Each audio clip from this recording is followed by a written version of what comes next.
Doctor Baba Saheb Ambedkar open university.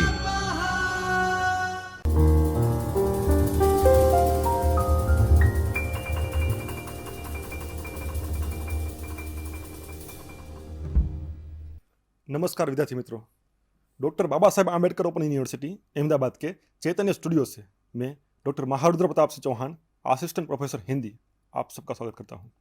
विद्यार्थी मित्रों, आज हम जिस विषय के बारे में बात करने वाले हैं वह विषय है बीए द्वितीय वर्ष मुख्य एवं गौण का पेपर हिंदी नाट्य, जिसका पेपर कोड है HNDMS 203। इस पेपर के अंतर्गत हम इकाई 6 की बात करने वाले हैं। इकाई 6 जिसका नाम है अंधेर नगरी, भारतेंदु हरिश्चंद्र का पाठ एवं व्याख्या। इस इकाई को हमने 4 भागों में विभाजित किया था। अगले लेक्चरों में हमने 3 भाग तक बात की थी। आज हम अंतिम भाग की बात करेंगे। हमने क्या क्या बात की थी इसकी संक्षिप्त में थोड़ी चर्चा हम कर लेते हैं। सबसे पहले अंधेर नगरी एक कालजयी नाटक, प्रदेश प्रमुख संदेश, साहित्यिक विशेषताएं, इसकी बात हमने भाग 1 में की थी। भाग 2 में हमने भारतेंदु हरिश्चंद्र का परिचय प्राप्त किया था और नाटक की भूमिका क्या है उसके बारे में भी चर्चा हमने की हुई थी। अब हम जब बात करेंगे कथानक का संक्षिप्त परिचय, वो भी हमने प्राप्त ऐसे भी बात तो कर ही ली थी कि कथानक जो है उसका संक्षिप्त परिचय, मतलब ऊपर से हमने दृश्य नहीं देखे थे। तीसरे भाग में हमने दृश्य देख लिए कि कुल मिला के इसमें 6 दृश्य आते हैं। 6 दृश्य में कौन कौन से दृश्य में क्या बात की गई है इसकी चर्चा हमने भाग 3 में की थी, लेकिन भाग 2 में संक्षिप्त परिचय हमने प्राप्त किया हुआ था। 3 में जो दृश्य आते हैं उसमें 1 से लेके 4 दृश्य की बात हमने भाग 3 में की थी और इस भाग में, मतलब इस लेक्चर में हम भाग 4 की बात करेंगे, जिसमें हम 5वां और 6ठा दृश्य देखेंगे और अंधेर नगरी नाटक जो है उसका प्रमुख संदेश क्या है उसकी चर्चा हम करेंगे। तो मित्रों, आइए बात करते हैं 5वें दृश्य की। प्रस्तावना के तौर पर अगर हम बात करें तो अंधेर नगरी नाटक में कुल मिला के 6 दृश्य हैं। प्रथम दृश्य में योगी और उनके 2 चेले एक नगर में आते हैं। गोवर्धन दास नाम का जो चेला है वो अंधेर नगरी में जाता है। वहां जाकर सभी वस्तु के दाम एक समान है, टके से सब मिलता है। उसको देखकर उसकी लालच जगती है और वो वहीं पर ठहर जाता है। गुरु वहां से चला जाता है। गुरु उसको कहता है कि आपको यहाँ पर नहीं रहना चाहिए, ऐसा जो देश हो वहां पर वास नहीं करना चाहिए जहां पर गुण का कोई महत्व ही नहीं, कोई मूल्य ही नहीं। लेकिन गोवर्धन दास लालची मन का होने के कारण वो वहां पर ठहर जाता है और दिन भर वहां पर घूमता रहता है। मिठाई आती है, खाता है और वहीं पर रहता है। और मिठाई खाते खाते वो इतना मोटा हो गया है कि मतलब जो शुरुआत में दिखाया गया था कि एकदम फुर्तीला था, वो अभी मोटा हो गया है। तो अब हम बात करेंगे 5वें दृश्य की। तो 5वां दृश्य जो है यह दृश्य जंगल का है, जहां गोवर्धन दास राग काफी में अंधेर नगरी का गाना गाते हुए आता है। अब पंक्तियां, जैसे हमने बात की थी कि भारतेंदु हरिश्चंद्र ने अपने इस नाटक में जगह जगह पर कुछ पंक्तियां भी रखी हैं, जिसमें अंधेर नगरी की जो पंक्तियां है वो आप सुनिए, देखिए। अंधेर नगरी अनबुझ राजा, टकासेर भाजी टकासेर खाजा, खाजा यानी कि मिठाई, नीच ऊंच सब एक ही ऐसे। अब उसमें बात की गई कि सब एक समान है, नीच ऊंच पंडित पंडित तैसे, मतलब सब एक समान ही है। यहाँ पर गुण अवगुण का कोई देखता ही नहीं है, सारी चीजों के दाम एक समान है। फिर वह मिठाई खाने बैठता है और मन ही मन सोचता है कि गुरुजी ने यहाँ रहने को मना किया था, पर हमें क्या, कहीं कोई राजा राज का थोड़े ही है, मजे से रोज मिठाई खाना, आराम से राम भजन करना।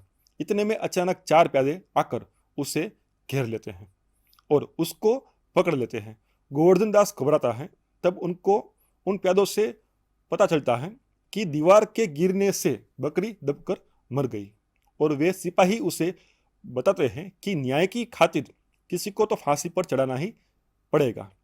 जब दुबले कोतवाल के गले में फांसी का फंदा बड़ा निकला तो राजा ने किसी मोटे को फांसी देने का हुक्म दे दिया। अब दृश्य 4 में हमने बात की थी कि किस प्रकार से राजा जो है वो फांसी पर चढ़ाने के लिए कोतवाल को सजा देता है। कोतवाल जो है उसका शरीर दुबला पतला है। अब फांसी के फंदे पर जब इसको ले गए, देख रहे हैं कि जो फंदा है वो उसके गले में आ नहीं रहा है।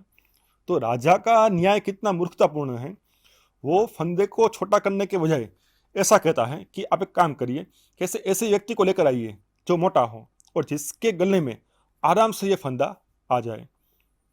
मूर्खतापूर्ण न्याय प्रणाली इसी को कह सकते हैं।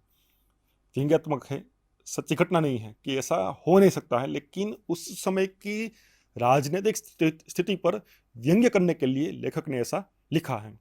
मतलब इसके मुताबिक कुछ कुछ घटनाएं ऐसी हुई भी होगी जो उस समय की न्याय प्रथा जो थी, प्रणाली थी, वो मूर्खतापूर्ण साबित करती है।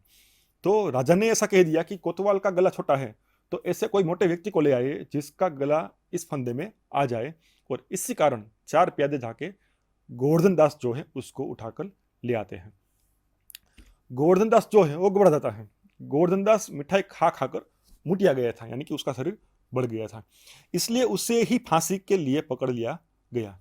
गोवर्धन दास मन ही मन अपने गुरु को याद करता है और उनकी बात न मानने के कारण ही उसे ऐसा फल भुगतना पड़ रहा है, ऐसा सोचते सोचते अपने गुरु को पुकारने लगता है। अब गुरु तो गुरु ठहरे, उसने कहा भी था कि अगर तुम्हें यहाँ पर ठहरना है, तुम्हारी जिद है, कोई बात नहीं, हम यहाँ से जा रहे हैं, ऐसे नगर में हम नहीं रहेंगे, तुम रहो यहाँ पे, लेकिन तुम मेरे शिष्य हो, कोई भी आपत्ति तुम्हारे ऊपर आ जाए तो तुम मुझे याद कर लेना, मैं कहीं पर भी हूँ, यहाँ पर तुरंत ही आ जाऊंगा और उस आपत्ति से तुम्हें छुड़ाने के लिए प्रयत्न करूंगा। इस दृश्य में अंधेर नगरी के लोगों की, राजा प्रजा की भीतरी बातें भी प्रारंभ के गीत में बताई गई है। अब फिर से कुछ पंक्ति आती है। भीतर स्वाहा बाहर सादे, राज करही अमले और प्यारे, अंधा धुंध मची सब देसा, मानहु राजा रहत विदेशा। मतलब पूरे राज्य में अंधाधुंध मची हुई है। मान लीजिए कि राजा जैसे वहां पर रह ही ना रहे हो, विदेश रह रहे हो, उसकी प्रजा, वहां की प्रजा उस प्रकार से रह रही थी। अब गोवर्धन दास जो है वो फंस गया है अपने लालच के कारण। उसको लालच थी कि ये मिठाई खाएंगे, आराम से रहेंगे, राम नाम जपेंगे और जीवन यहाँ पर इसी नगर में व्यतीत कर लेंगे। गुरु की शिक्षा ना मानने के कारण उसकी मृत्यु तक की बात यहाँ पर आ गई थी और अपने गुरु को वो पुकारता है। छठा दृश्य यानी कि अंतिम दृश्य यहाँ पर हमारे सामने आता है। छठा दृश्य स्मशान का है। सिपाही गोवर्धन दास को पकड़कर फांसी पर लटकाने के लिए स्मशान ले जाते हैं। वह रोता चिल्लाता है, विनय अनुनय करता है, लेकिन सिपाही उनकी एक नहीं सुनते। तभी उसके गुरुजी अपने चेले नारायण दास के साथ वहां आते हैं और सारी बात सुनकर उसके कान में कुछ समझाते हैं। वे समझाते हैं कि इस शुभ घड़ी में जो फांसी चढ़ेगा वह सीधा वैकुंठ जाएगा। इसलिए गुरु और चेला दोनों ही उसी घड़ी में मरने के लिए तैयार हो जाते हैं।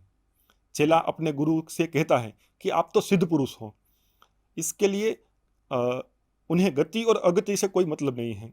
गुरु चेले के इस विवाद से सिपाही हैरान होता है कि ये दोनों मरने के लिए विवाद क्यों करते हैं।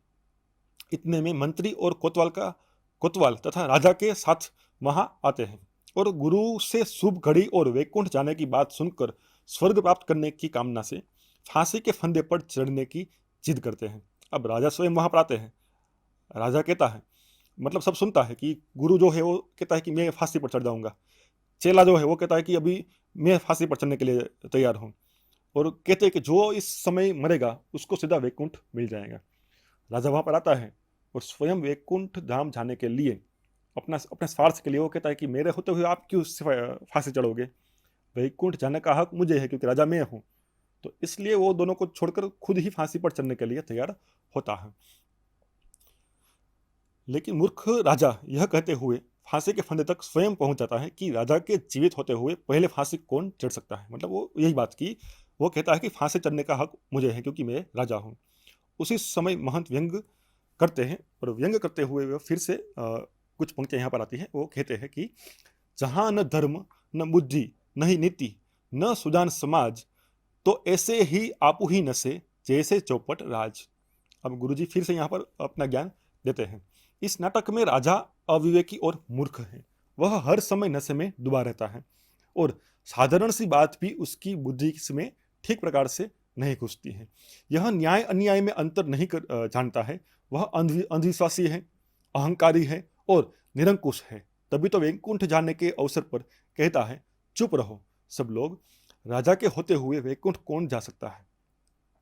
निसंदेह लेखक ने विवेक शून्य प्रशासन के माध्यम से तत्कालीन परिस्थितियों को ही व्यंजित नहीं किया, बल्कि उनसे प्रभावित शासक, प्रजा और सामान्य आदमी की मूल्यहीन चेतना को यथार्थ रूप में प्रकट कर दिया है।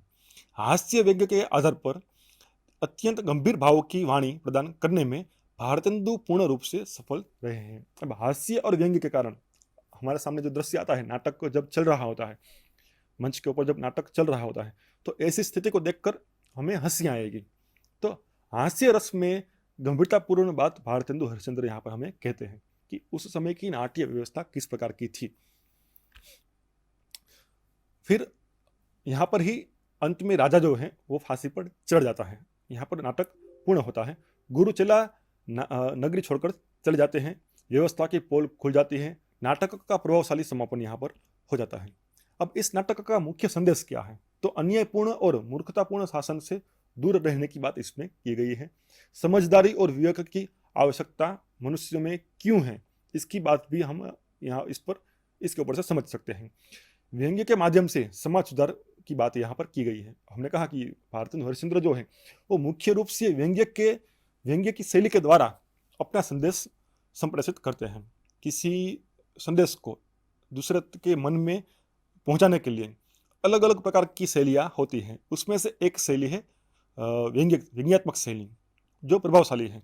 तो इस शैली के माध्यम से भारतेंदु हरिश्चंद्र ने इस नाटक में मूर्खतापूर्ण न्याय व्यवस्था कैसी होती है और मूर्खतापूर्ण न्याय व्यवस्था के कारण हमारे समाज में कितना बड़ा एक अंधकार छाया हुआ है, और इसी कारण अंधकार जो छाया हुआ है उसी के नाम से लेखक ने इस रचना का नाम रखा है अंधेर नगरी।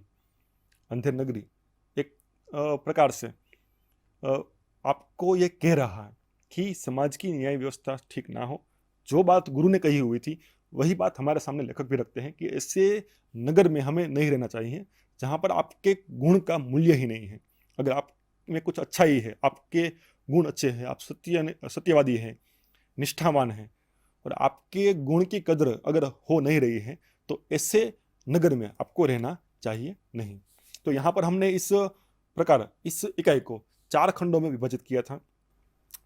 3 भाग की बात अगले लेक्चर में हम कर चुके थे। आज हमने इस इकाई के चौथे और अंतिम भाग की बात की है। तो विद्यार्थी मित्रों, इसी प्रकार हम यहाँ पर इकाई 6 पूर्ण करते हैं। चारों भाग हमने अच्छे से देख लिए हैं। मिलेंगे अगले लेक्चर में, तब तक के लिए धन्यवाद। स्वाध्यायः परमं